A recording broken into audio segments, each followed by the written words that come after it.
에어서울 비행기가 보이고요. 바로 제주국제공항입니다. 2위 주제 한번 바로 볼까요? 비행기 문을 열었답니다. 오늘 아침 8시 15분쯤이었습니다. 제주공항에서 이륙을 준비하던 저 에어서울 항공기가 비상 착륙용 슬라이드를 펼 수밖에 없는 사고가 발생했습니다. 바로 이것 때문입니다. 저희가 이제 활주로에서 달리려고 일단 멈춰 있었어요. 제 뒤에 자리에 앉아 있었거든요, 그 여자가. 전화를 하면서 욕을 했어요, 맨 처음에. 그리고 사람들 다 쳐다보고 한 1, 2분 정도 뒤에 갑자기 또 욕하면서 앞으로 뛰쳐나와가지고 조동석 등지고 오른쪽 문을 먼저 갔다가 거기 안 열리니까 왼쪽으로 가서 한 번에 열어버렸어요. 그 여니까 갑자기 승무원이 달라붙고 남자분도 두세 분 달라붙고 해가지고 상황 정리되고 계속 한 2시간 반 묶여 있었나? 비행기 안에? 그리고 내린 거예요.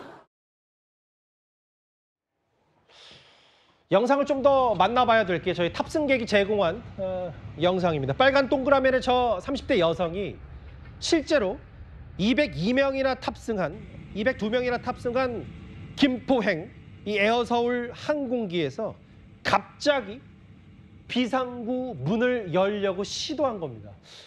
허 변호사님, 그 과정에서 승무원과 몸싸움도 있었고요. 증언에 따르면 뭐 욕설도 오고 갔다는 얘기가 있어요? 그렇습니다. 사실 이 여성이 항공기가 출발하기 전에 지금 사고가 일어난 건데 처음부터 뭔가 불안정한 모습을 보였다라는 승객들의 지금 증언이 이어지고 있습니다. 욕설을 하기도 했고 뭔가 안정적이지 못한 모습을 보이다가 갑작스럽게 비상구 앞에 있는 좌석에 앉은 것도 아니었대요. 근데 자기 좌석에서 갑작스럽게 달려나가서 문을 개방하려는 시도를 했고 승객들 비명이 터져 나오고 다른 놀란 승객들과 승무원이 같이 가서 이 여성을 제지하는 과정에서 몸싸움도 벌어지고 욕설과 고함이 난무하는 그야말로 기내 안이 아수라장이 됐다는 겁니다. 그나마 천만다행으로 인명피해가 없었던 것이 이유가 뭐냐면요. 이 항공기가 이륙하기 직전에 활주로에 진입하기 전에 유도로라고 해서 활주로로 가는 방향으로 서서히 이동을 하던 중이었다는 겁니다. 그래서 이 비상문이 열리면서 슬라이드가 펴지는 그런 상황까지 갔지만 그나마 천만다행히 다친 사람은 없는 상황으로 보이는데 그렇다 하더라도 최근에 연이어서 이런 유사한 사고가 일어나고 있거든요. 심각한 상황이라는 생각이 듭니다. 허 변호사님, 애초에는 이게 아침에부터 일어났던 놀랄만한 사건이었기 때문에 이 여성이 실제로 왜 문을 열었는지 뭐 답답해서 그랬다라는 취지의 일부 보도가 나왔습니다만 경찰 진술이나 수사 결과 이제 그것까지는 아직 확인이 덜 된 모양이더라고요. 그렇습니다. 지금 이 여성이 횡설수설하고 있고 아직까지 정확하게 이 여성이 주장하는 내용에 대해서 확인할 부분이 수사로 더 진행이 돼야 됩니다. 왜냐하면 아직까지 사고가 발생한 지 얼마 되지 않았고 그리고 추가적인 경찰 수사가 예정이 되어 있는 상황이거든요. 그래서 범행 동기와 구체적인 경위에 대한 내용들은 앞으로 경찰 수사 과정을 좀 지켜봐야 된다는 생각이 드는데 그렇다 하더라도 물론 범행 동기에 따라서 처벌의 수위는 달라질 수 있겠습니다만 좀 무거운 처벌이 있어야 하는 것은 아닌가 하는 저의 생각이 드는 것이 지금 항공보안법에 따라서 이런 식으로 안전의무에 위반해서 강제로 출입문을 개방하거나 이런 행위를 하게 된다고 하면 10년 이하의 징역으로 규정이 되어 있는데요. 우리가 작년에 2023년이었나요? 아시아나 항공기 사고가 났을 때도 그때는 고도가 200m 상공에서 문이 열렸어요. 그래서 승객들도 다치고 항공기도 많이 부서지고 그랬거든요. 그때 1심으로 지금 1심까지만 난 걸로 알고 있는데 징역 3년에 집행유예 5년이 나왔습니다. 그런데 문제는 뭐냐면요.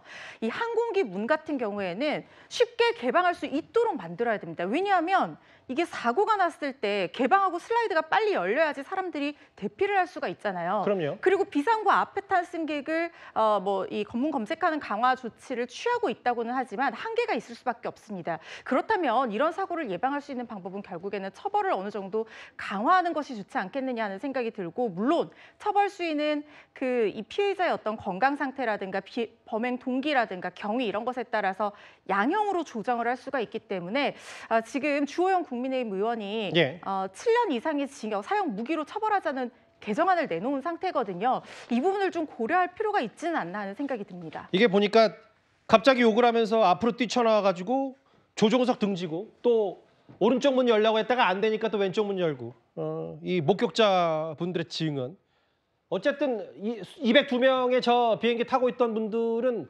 2시간 가까이 비행기가 제때 못 떠서 엄청난 불편을 겪었겠죠? 그렇습니다. 지금 2시간 반 동안 그리고 저 난동을 부린 승객과 같이 비행기 안에 있어야 했다는 거예요. 예. 그런데 이건 어쩔 수 없는 것이 이게 수사기관 입장에서는 대테러 가능성을 배제할 수가 없습니다. 그리고 그 안에 다른 폭발 물질이나 위험 물질이 있는지 다 짐까지 다 검색을 새로 해야 되기 때문에 이 승객들이 내리지 못하고 2시간 반 동안 기내에 갇혀 있었다고 하는데 예. 타고 있던 승객 200명이었지만 피해 본 사람 400명 정도 됩니다. 왜냐하면 이 비행기가 도착을 했다가 다시 승객들을 태우고 와야 되잖아요. 예. 그 승객들이 또 200명이 있었다는 거예요. 그러다 보니까 지금 400명 정도가 발이 묶여서 환불을 한다든가 대체 항공편을 알아보는 그런 상황까지 가게 된 거고요. 슬라이드가 펴졌기 때문에 그 슬라이드를 제거하는 데 드는 비용, 기타 등등 하면 항공사의 손해도 이만저만이 아닐 것 같습니다. 비행기 사고만 터지면 정말 가슴을 쓸어낼 만한 이 피해가 만약에 있었다면 엄청나기 때문에